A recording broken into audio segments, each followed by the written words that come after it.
Of the patients that were positive, of these, we detected metastasis in 13 of 30 patients in whom we did the MR for TNM staging. What this means is that we upstaged the disease to stage 4 in 43% of patients, which changes the entire treatment strategy for these patients and also the prognosis of the disease for them.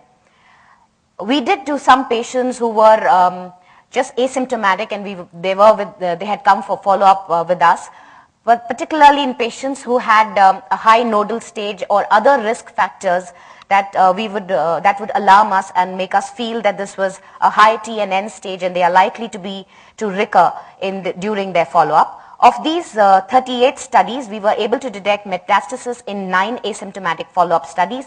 You would ask me as to what is the relevance of this early detection of asymptomatic metastasis.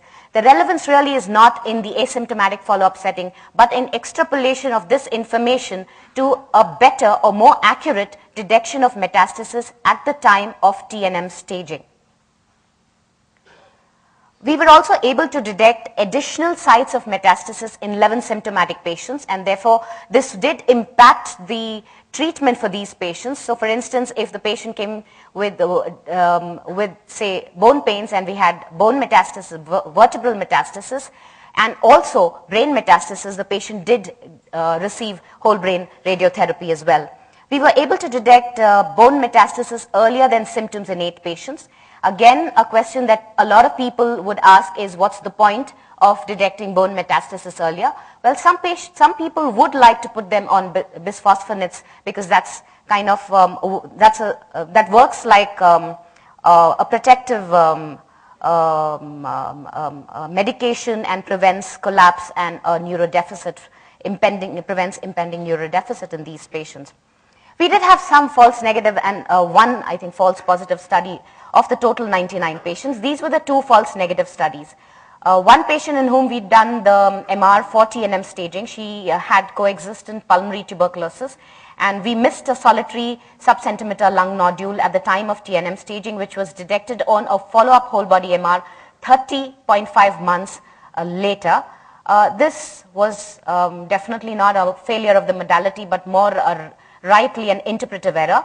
The other patient which got classified as a false negative study was a patient who again had the MR done for TNM staging, where we did say the patient is metastatic and has lung metastasis, but we did not detect any brain metastasis at the time of staging. The patient came back in less than 3 months with a seizure, and when we did an MR brain at that point of time, we detected leptomeningeal metastasis. Now, if you note that in our study, we're using clinical follow-up as our corroborative indication for the findings of the MR, and since this follow-up time frame was very short, it was less than 3 months, that is why we classified this case as a false negative study. But if you look at it from a radiology perspective, the patient had the same imaging protocol at the time of TNM staging and at the time of diagnosis as far as the brain goes. So this is again not a failure of the imaging modality, but a disease failure. We had one false positive case, and this was a patient again in whom we'd done the MR for TNM staging, and we said that the patient has a sub-centimeter solitary bone metastasis in the, I think, the right iliac bone.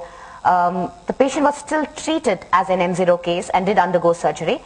A follow-up MR which was done at 23 months down the line showed that the lesion was unchanged in size, and that's when we realized that this was a false positive study. So sometimes there are issues about specificity, as it's true with any imaging tool.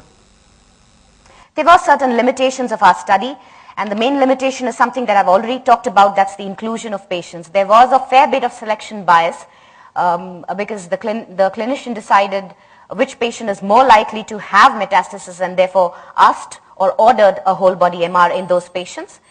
I'm nearly at the end of the lecture.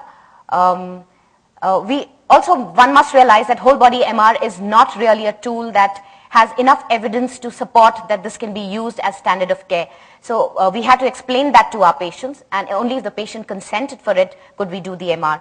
This is also a retrospective analysis, and it would be better to do a prospective study with a little more fixed timing of when you perform the MR, and also a little randomization of the patients into two arms, with one having an MR and one having something else, either some other imaging modality or a histopathological correlation. There were no direct comparisons in our study with any other imaging tool, which was a big drawback of our study, and we did not exploit certain technical advances like body diffusion, and as we've seen during the course of the day, if we have a real fast equipment with us, then we can be faster with our scan times, because our scan times, though they were extensive, were very long, and that led to poor patient comfort level.